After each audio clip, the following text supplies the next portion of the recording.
اعوذ باللہ من الشیطان الرجیم، بسم اللہ الرحمن الرحیم، الحمدللہ والصلاة والسلام علی رسول اللہ وعلی آلہ وصحبہ اجمعین، اشہد ان لا الہ الا اللہ واشہد ان محمدا عبدہ ورسولہ، رب اشرح لی صدری ویسر لی امری واحلل عقدۃ من لسانی یفقہوا قولی، ربنا زدنا علما اللہم فقہنا فی الدین۔ آج ہم بات کریں گے حضرت ایوب علیہ السلام کے قصے کے بارے میں۔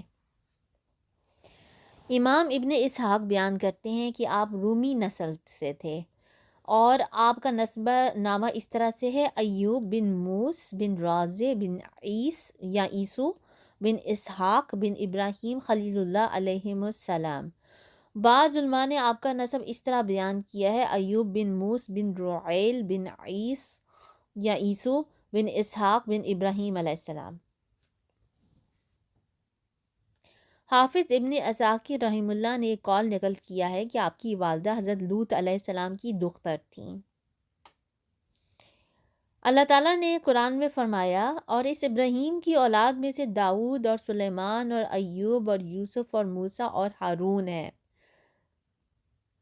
ذریتی ہی سے مراد ابراہیم علیہ السلام کی اولاد ہے، نوح علیہ السلام کی اولاد مراد نہیں۔ لہٰذا صحیح بات یہی ہے کہ ایوب علیہ السلام حضرت ابراہیم علیہ السلام کی آل میں سے ہیں۔ آپ ان انبیاء کرام علیہ السلام میں شامل ہیں جن کا نام لے کر ان پر وحی نازل ہونے کا ذکر کیا گیا ہے۔ اللہ تعالیٰ کا ارشاد ہے: اے محمد، ہم نے آپ کو آپ کی طرف اسی طرح وحی بھیجی ہے جس طرح نوح اور ان سے پچھلے پیغمبروں کی طرف بھیجی تھی، اور ابراہیم اور اسماعیل اور اسحاق اور یعقوب اور اولاد یعقوب اور عیسیٰ اور ایوب کی طرف وحی بھیجی۔ صحیح یہی ہے کہ آپ عیسو بن اسحاق علیہ السلام کی نسل سے ہیں۔ آپ کی زوجہ محترمہ کے بارے میں ایک قول یہ ہے کہ وہ یعقوب علیہ السلام کی بیٹی لیہ تھی، بعض کہتے ہیں کہ وہ افرایم کی بیٹی رحمت تھی، بعض کہتے ہیں کہ وہ منسا کی بیٹی تھی اور ان کا نام لیہ تھا۔ یہ قول زیادہ مشہور ہے۔ قرآن مجید میں آپ کا تذکرہ ایک صابر اور شاکر نبی کے طور پر ہوا ہے جنہوں نے لمبی مدت تک بیماری، آل اولاد کی ہلاکت اور مال و متاع کے چھن جانے پر صبر کیا، نیز دوبارہ انعامات ربانی حاصل ہونے پر شکر گزاری کی۔ ارشاد باری تعالیٰ ہے: اور ایوب کو یاد کرو جب انہوں نے اپنے پروردگار سے دعا کی کہ مجھے تکلیف پہنچی ہے اور تو سب سے بڑھ کر رحم کرنے والا ہے، تو ہم نے ان کی دعا قبول کر لی اور جو ان کو تکلیف دی وہ دور کر دی اور ان کو بال بچے بھی عطا فرمائے، اور اپنی مہربانی سے ان کے ساتھ اتنے ہی بخشے اور عبادت کرنے والوں کے لیے یہ نصیحت ہے۔ یہ سورہ انبیاء کی آیت نمبر 83 اور 84 تھی۔ دوسرے مقام پر ارشاد فرمایا، سورہ صاد کی آیت نمبر 41 سے 44 تک: اور ہمارے بندے ایوب کو یاد کرو جب انہوں نے اپنے رب کو پکارا کہ اے اللہ، شیطان نے مجھ کو ایذا اور تکلیف دے رکھی ہے۔ ہم نے کہا کہ زمین پر لات مارو، دیکھو یہ چشمہ نکل آیا، نہانے کو ٹھنڈا اور پینے کو شیریں، اور ہم نے ان کو اہل عیال اور ان کے ساتھ اتنے ہی بخشے۔ یہ ہماری طرف سے رحمت اور عقل والوں کے لیے نصیحت تھی۔ اور اپنے ہاتھ میں جھاڑو لو، پھر اس سے مارو اور قسم نہ توڑو، بے شک ہم نے اسے صبر کرنے والا پایا، وہ بہت خوب بندہ تھا، بے شک وہ بہت رجوع کرنے والا تھا۔ علماء تفسیر اور مورخین بیان کرتے ہیں کہ ایوب علیہ السلام ایک صاحب ثروت انسان تھے۔ آپ کے پاس ہر قسم کا مال موجود تھا، مثلاً غلام، جانور، گھوڑے، مویشی، وسیع اراضی کے قطعات۔ اس کے علاوہ آپ کی بیویاں اور بہت سے بچے بھی تھے۔ آپ سے یہ سب کچھ چھن گیا اور آپ کا سخت آزمائش سے دوچار کر دیا گیا۔ آپ نے اس پر بھی اللہ کی رضا کے لیے صبر کیا اور دن رات صبح شام اللہ کا ذکر کرتے رہے۔ آزمائش کی مدت طویل ہوتی گئی، حتیٰ کہ دوست یار ساتھ چھوڑ گئے اور آپ سے دور دور رہنے لگے، آپ سے ملنا جلنا چھوڑ دیا۔ اس وقت آپ کی خدمت کرنے کے لیے صرف آپ کی زوجہ محترمہ باقی رہ گئی۔ انہوں نے آپ کے گزشتہ احسانات اور شفقت کو فراموش نہ کیا، چنانچہ وہ آپ کی خدمت میں حاضر ہوا کرتی تھیں اور آپ کی ضروریات پوری فرماتی، حتیٰ کہ قضائے حاجت میں بھی مدد دیتی۔ آہستہ آہستہ ان کا مال ختم ہو گیا، وہ آپ کی غذا اور دوا کا بندوبست کرنے کے لیے اجرت پر دوسروں کے کام کرنے لگی۔ انہوں نے مال اور اولاد سے محرومی پر بھی صبر کیا اور خاوند پر آنے والی مصیبت کو بڑے صبر سے برداشت کیا۔ کبھی وہ طرح طرح کی نعمتوں سے مالا مال تھی اور ان کا بے حد احترام کیا جاتا تھا، مگر تنگ دستی آئی اور انہیں لوگوں کی خدمت کرنا پڑی۔ اس کے باوجود وہ ثابت قدم رہی۔ نبی کریم صلی اللہ علیہ وسلم کا ارشاد ہے، سب سے سخت آزمائش انبیاء کرام علیہ السلام پر آتی ہے، پھر زیادہ نیک لوگوں پر، پھر جو ان سے کم درجے کے ہوں۔ مزید ارشاد نبی ہے، انسان پر اس کے دین کے مطابق آزمائش آتی ہے، اگر وہ دین میں مضبوط ہو تو اس کی آزمائش میں اضافہ ہو جاتا ہے۔ حضرت ایوب علیہ السلام کی یہ آزمائش جس قدر شدید ہوتی گئی، آپ کے صبر، شکر اور استقامت میں اسی قدر اضافہ ہوتا گیا، حتیٰ کہ آپ کا صبر بھی ضرب المثل بن گیا اور آپ کے مسائل بھی۔ سدی رحیم اللہ کہتے ہیں، آپ کے جسم سے گوشت جھڑ گیا تھا، صرف ہڈیاں اور پٹھے باقی رہ گئے تھے۔ آپ کی زوجہ محترمہ راکھ لا کر آپ کے نیچے ڈالتی تھی۔ جب ایک طویل عرصہ اسی حال میں گزر گیا تو انہوں نے عرض کیا، اپنے رب سے دعا کیجئے کہ وہ آپ کی مصیبت دور کر دے۔ آپ نے فرمایا، میں نے 70 سال صحت کی حالت میں گزارے ہیں، تو کیا مجھے اللہ کے لیے 70 سال صبر نہیں کرنا چاہیے؟ زوجہ محترمہ یہ جواب سن کر بہت پریشان ہوئی، کیونکہ وہ لوگوں کی خدمت کر کے اس کی اجرت سے ایوب علیہ السلام کے کھانے کا بندوبست کرتی تھیں۔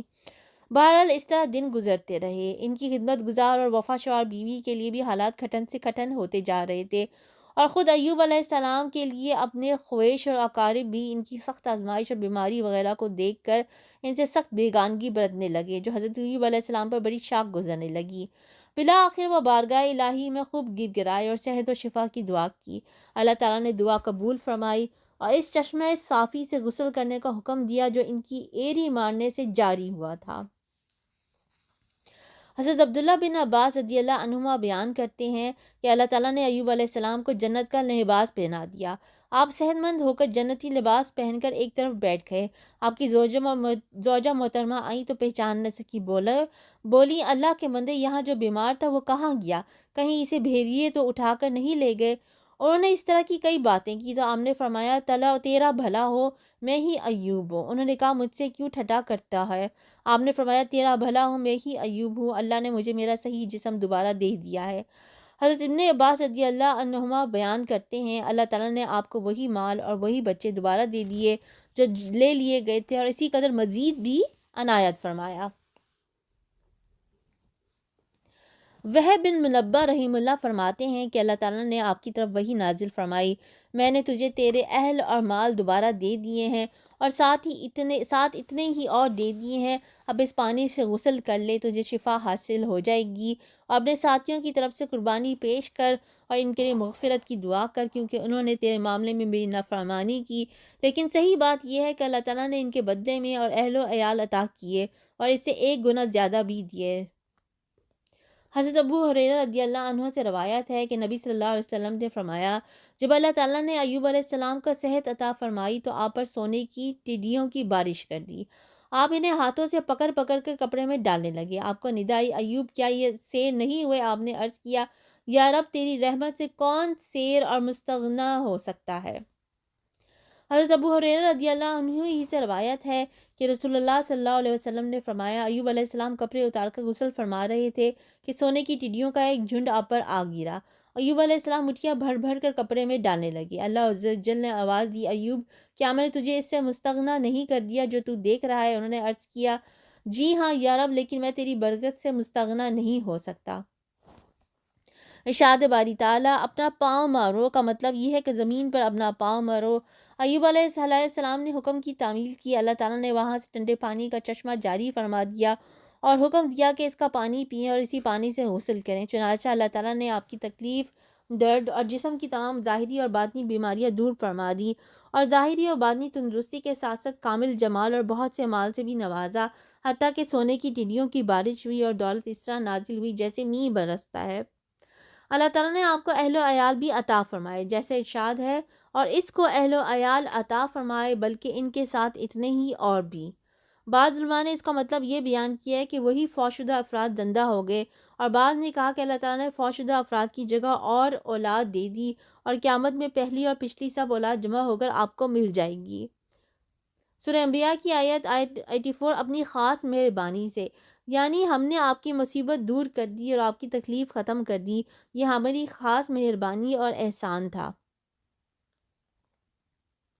تاکہ سچے بندوں کے لیے سبب نصیحت ہو، یعنی جس شخص کو جسم میں یا مال میں یا اولاد میں ابتلا و مسائل پیش آئے وہ اللہ کے نبی حضرت ایوب علیہ السلام کی پیروی کرے، جنہیں اللہ نے اس سے بڑی آزمائی سے دوچار کیا تھا لیکن انہوں نے صبر کیا اور اللہ سے اجر و ثواب کی امید رکھی، حتیٰ کہ اللہ تعالیٰ نے مصائب دور فرما دیے۔ اس کے بعد ایوب علیہ السلام روم کے علاقے میں 70 سال زندہ رہے اور دین ابراہیمی پر قائم رہے۔ آپ کی وفات کے بعد لوگوں نے دین میں تبدیلیاں کر لی۔ ارشاد باری تعالیٰ ہے، اور اپنے ہاتھ میں تنکوں کا ایک مٹھا لے کر مار دے اور قسم کے خلاف نہ کر، سچ تو یہ ہے کہ ہم نے اسے بڑا صابر بندہ پایا، وہ بڑا نیک بندہ تھا اور اللہ کی طرف بہت رجوع کرنے والا تھا۔ اس کا مطلب یہ ہے کہ حضرت ایوب علیہ السلام نے کسی بات سے ناراض ہو کر یہ قسم کھائی تھی کہ جب وہ صحیح ہوئے تو اپنی بیوی کو 100 کوڑے ماریں گے۔ اللہ تعالیٰ نے انہیں فرمایا کہ اپنی قسم اس طرح پوری کرو کہ 100 شاخوں والی ٹہنی لے کر مارو، آپ کی قسم پوری ہو جائے گی۔ یہ ایک اور خصوصی رعایت تھی اس بندے کے لیے جو تقوی اور اطاعت الہی پر پختہ رہا، اور اس خاتون کے لیے بھی جو اللہ کی رضا کے لیے نیکی کی راہ پر صبر و استقامت سے قائم رہ کر تمام دکھ چیرتی رہی۔ اللہ ان سے راضی ہو۔ یہی وجہ ہے کہ اللہ تعالیٰ نے اس رخصت کے بیان کے بعد اس کی وجہ ان الفاظ میں ارشاد فرمائی، سچ تو یہ ہے کہ ہم نے اسے بڑا صابر بندہ پایا، وہ بڑا نیک بندہ تھا اور اللہ کی طرف بڑی ہی رغبت رکھنے والا تھا۔ امام ابن جریر رحمہ اللہ اور دوسرے مورخین بیان کرتے ہیں کہ حضرت ایوب علیہ السلام کی عمر 93 سال ہوئی۔ بعض حضرات نے آپ کی عمر اس سے زیادہ بیان کی ہے۔ قیامت کے دن اللہ تعالیٰ دولت مندوں پر حضرت سلیمان علیہ السلام کے ذریعے سے، غلاموں پر حضرت یوسف علیہ السلام کے ذریعے سے اور مصیبت زدوں پر حضرت ایوب علیہ السلام کے ذریعے سے اتمام حجت فرمائیں گے۔ وفات کے وقت آپ نے اپنے بیٹے ہومل کو اور ان کے بعد اپنے دوسرے بیٹے بشر بن ایوب کو اپنا جانشین مقرر فرمایا۔ بہت سے لوگ اسی کو ذوالکفل سمجھتے ہیں۔ آپ کا یہ بیٹا جس کو بعض حضرات نے نبی قرار دیا 75 سال کی عمر میں فوت ہوا۔ یہ تھی حضرت ایوب علیہ السلام کی کہانی۔ ان کو بیماری نے آ لیا تھا اور جب انہوں نے اللہ تعالیٰ سے سچی دعا مانگی تو اللہ تعالیٰ نے ان کی دعا قبول فرمائی اور بیماری کو ان سے دور کیا، اور اتنا ہی مال و دولت بلکہ اس سے ڈبل مال و دولت اور اولاد عطا فرمائی۔ ایسی ہے ہمارے رب کی رحمت، جس پہ ہوتی ہے بلکہ ہر کسی پہ ہوتی ہے۔